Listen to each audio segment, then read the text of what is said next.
avez certainement vu notre petit scène live de quelques minutes, on peut le dire comme ça. Vous avez certainement vu le titre, les traites de la Fédération Congo. Bon, on va être direct. Vous avez suivi le live d'hier réalisé par le frère Gervais Birangui, gouverneur de l'État du Niadi au sein de la Fédération Congo, membre permanent du Conseil fédéral Congo. Bon, vous pouvez encore aller regarder son live qu'il a réalisé. Je vais simplement essayer de tester pour voir si j'ai réellement le son qui fait le retour de son. Parce que, puisque j'ai suivi le live du frère Gervais, il était saboté quasiment tout le temps sur YouTube. Il n'y avait pas de son. Salut à toi, Fanakan, Fanny Kank. Fanny Kang, Fanny Kang, voilà. Est-ce que vous avez le son? Si vous avez le son, faites-moi juste un petit signe que oui, vous m'entendez très bien. Parce que hier, le frère Birangui, gouverneur de l'État du Niadi, a eu pas mal de difficultés avec le son sur YouTube. Est-ce que vous avez le son? Vous m'entendez très bien? Oui, salut, merci Déborah. Voilà, très bien, merci. Merci à vous. Bon, on ne va pas mettre du temps sur ce live. Les têtes de la Fédération Congo. Si vous n'avez pas suivi le live de frère Birangui, je vais rapidement aller regarder le titre de ce live sur YouTube. Comme ça va vous permettre d'aller le suivre. Je vais simplement chercher ça. Voilà. C'est son tout dernier live qu'il a réalisé hier. Hein? C'est son tout dernier live. C'est son tout dernier live qu'il a réalisé hier. Bon. C'est ce live-ci. Hein? Si vous allez sur YouTube, ça c'est le live du frère Birangui. Hein? Le live qu'il a réalisé hier. Vous voyez? Ça c'est le live qu'il a réalisé hier. Donc, le titre, la constitution d'Olingingema / Sassou / CTR / PDG / PCT versus les autochtones Congo. Hein? Ça, c'est le titre du live que le frère Birangui a réalisé. Mais il y a quelque chose de très important. Hein? Et là, il s'agit éventuellement de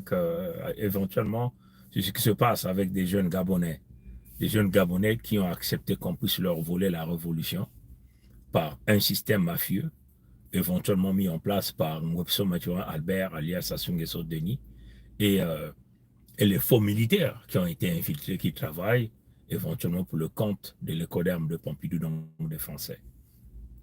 Nous l'avons éventuellement dit à l'ensemble des peuples Congo du Gabon de prendre le leadership pour pouvoir empêcher à l'équato-guinéen celui que nous appelons Oulingingema Brice Clotaire. Nous l'avons même surnommé l'eau en poudre. L'eau en poudre. Et éventuellement, les Gabonais sont en train de constater la réalité et les pratiques occultes même de l'eau en poudre au Lingingema Brice Clotaire. C'est un équato-guinéen. Donc il faut que les Gabonais, les frères du Gabon, et surtout essentiellement les peuples Congo, comprennent bien les vagues d'immigration de la colonisation française en Afrique et plus essentiellement sur les terres Congo, dans l'île de la Fédération, dans les terres de la Fédération Congo. Donc là où nous sommes originaires, il y a eu 3 vagues d'immigration de la colonisation française. Il y a la vague de 1906, où ils ont pris des abbés, les Dahomey du côté de l'Afrique de l'Ouest, des Maliens, des Tchadiens qu'ils ont pris, qui sont venus déverser chez nous. Et ça, c'est la première vague. Cette vague s'est déroulée en 1905 et 1906. La deuxième vague, c'est la vague de 1922-1923. 1921-1922, pardon. Donc, c'est cette vague qui les a permis de construire éventuellement ce fameux chemin de fer qu'ils ont intitulé Congo-Océan, qui leur permettait de piller les ressources naturelles de la sous-région.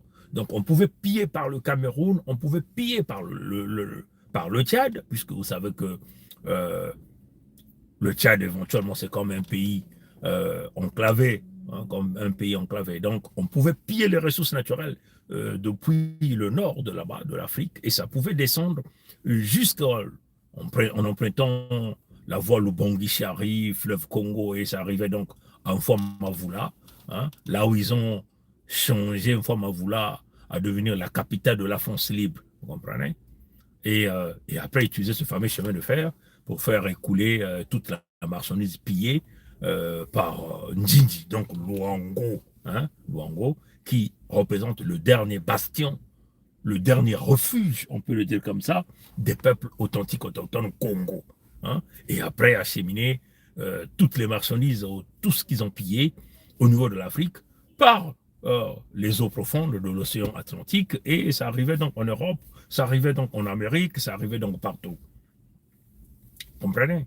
Donc c'est cela, hein, les vagues d'immigration. Donc les vagues d'immigration, 1906, 1921, 1922, et la toute dernière vague, c'est la vague de 1943, hein, où il y a eu plusieurs peuples du Dahomey essentiellement, du Tchad, de la Côte d'Ivoire, les abbés, hein, comprenez, qu'ils ont déversé sur les terres, et dans la vague de 1943, il y avait un certain Ngwebso Mathurin Albert, alias Sassou Nguesso Deni.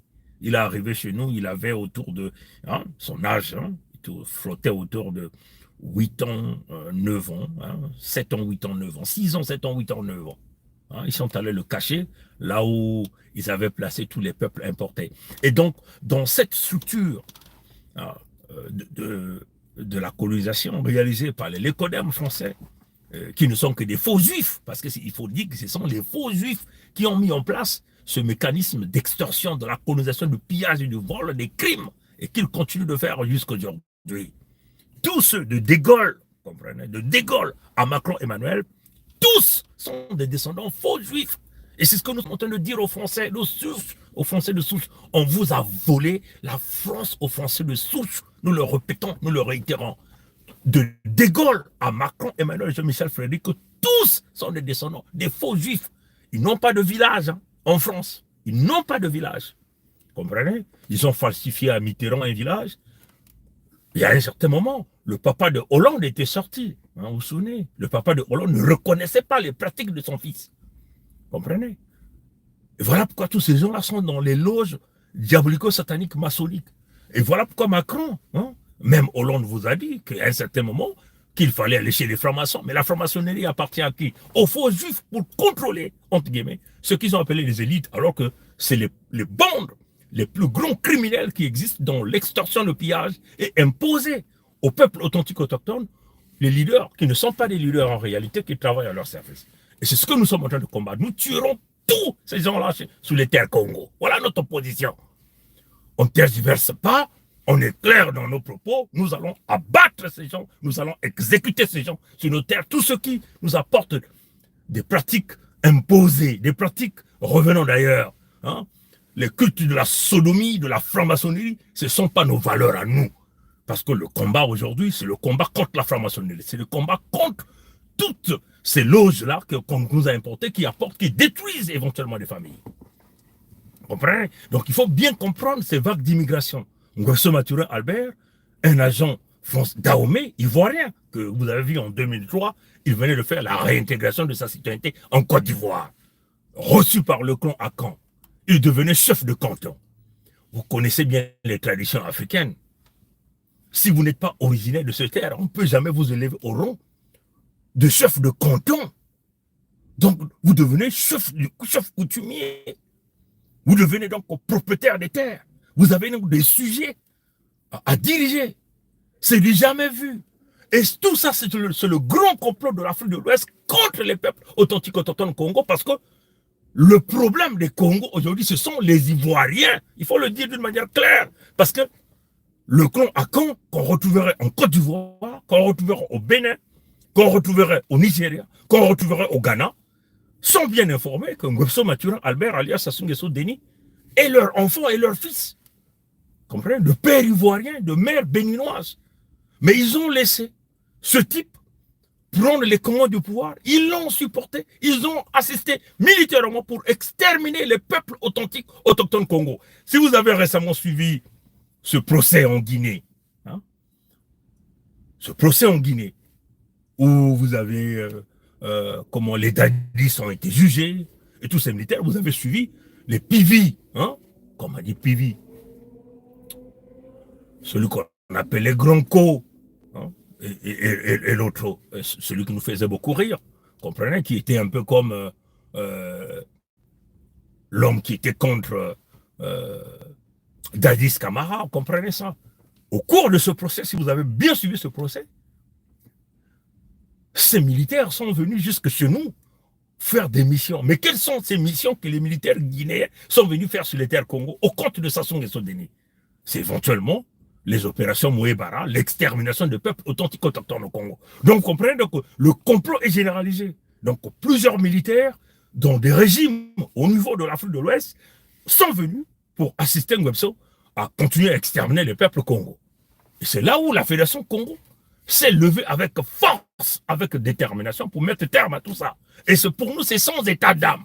Si vous êtes un Lécoderne, un Français, un Américain, un faux juif, vous nous rencontrerez sur notre route en ce qui concerne l'implantation physique et palpable de la Fédération Congo. Vous comprenez? Donc c'était une façon simplement d'expliquer au peuple, aux jeunes du Gabon, qu'il y a eu véritablement des peuples qu'on a importés et ce sont eux qu'on a choisis. Dans le cas des peuples Congo, ils ont même eu à créer le village d'Ahomey. Le village d'Ahomey autour du camp où vivaient les Lécodermes.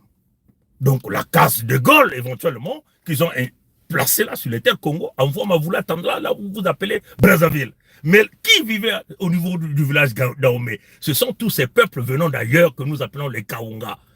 C'était en réalité la première ceinture de protection de l'écoderme sur les peuples authentiques autochtones Congo, parce qu'ils savaient que les peuples Congo étaient des peuples les plus vaillants, des véritables combattants, des véritables soldats, des véritables guerriers. Et ces peuples-là ne craignaient personne. Donc il fallait les prendre, des peuples d'ailleurs, qu'ils ont déjà érigés au rang des tirailleurs, pour tenter de mater les peuples authentiques autochtones. Et ce peuple-là, qu'on a importé d'ailleurs, devait donc former la première ceinture de sécurité de tous les lécodermes sur les sols Congo. Voilà pourquoi ils ont créé le village d'Ahomey.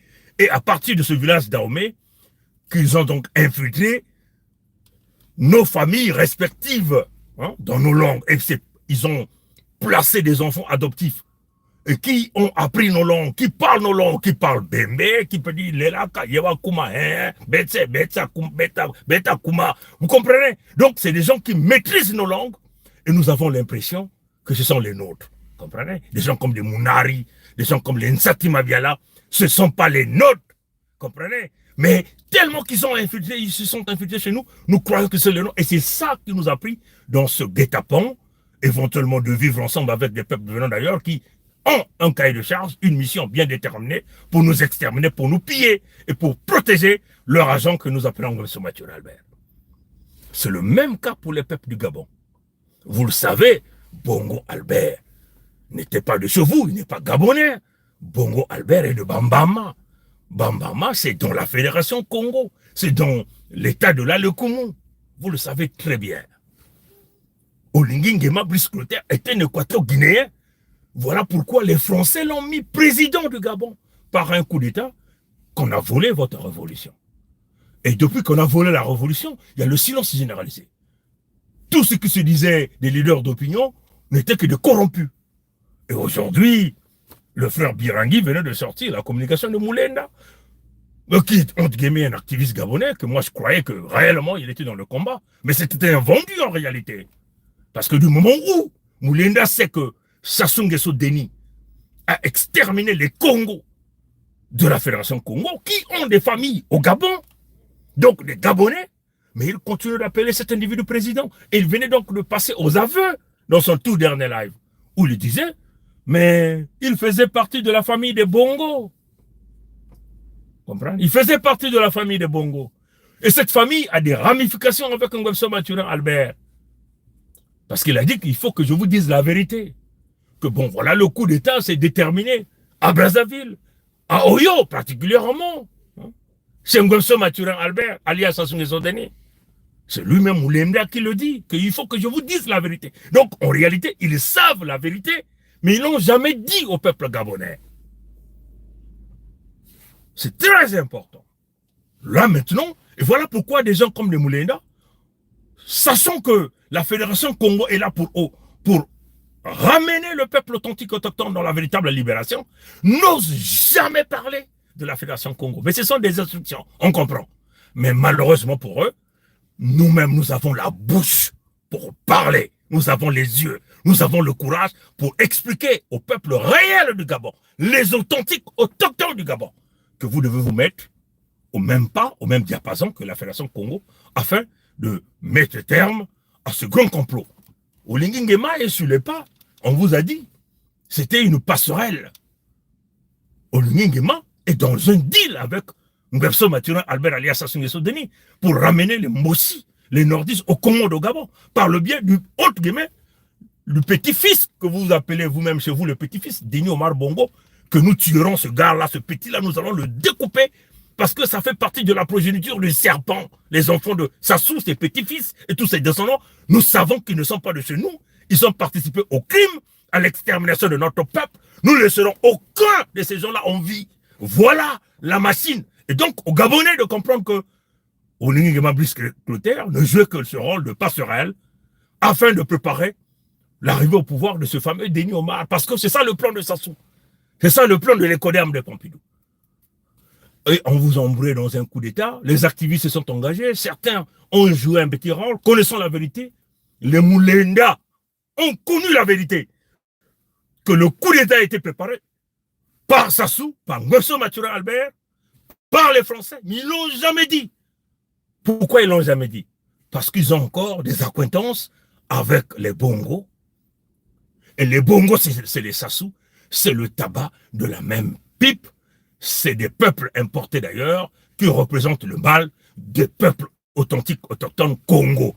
Voilà pourquoi nous, en tant que peuple vaillant, possédons le sang du créateur vivant premier, tout Congo qui se retrouverait en Afrique, dans les Caraïbes, qui se retrouverait dans la Guadeloupe, dans la Martinique, dans le Mayotte, dans la Nouvelle-Guinée, la Nouvelle-Zélande, en Amérique du Nord, en Amérique du Sud, doit comprendre que le temps de la libération des peuples congolais est arrivé et que tout un chacun de nous, nous devons nous concentrer afin que nous puissions élever la force créatrice que nous appelons de Mfumunza Biampungu, afin de mettre terme à ces vendus comme l'eau en poudre, comme tous les activistes du Gabon qui endorment les jeunes Gabonais dans des lives kilométriques sans réellement apporter la solution de mettre terme à l'eau en poudre que nous appelons Olingi Nguema Brice Clotaire, qui n'est qu'un équato-guinéen, il n'est pas Congo, donc il n'est pas légitime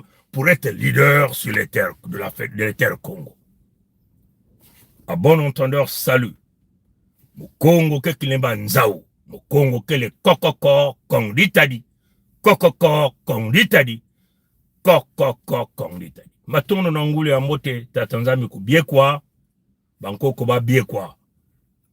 Ya ba colère vert, kake bansai. Matono, benola la mote.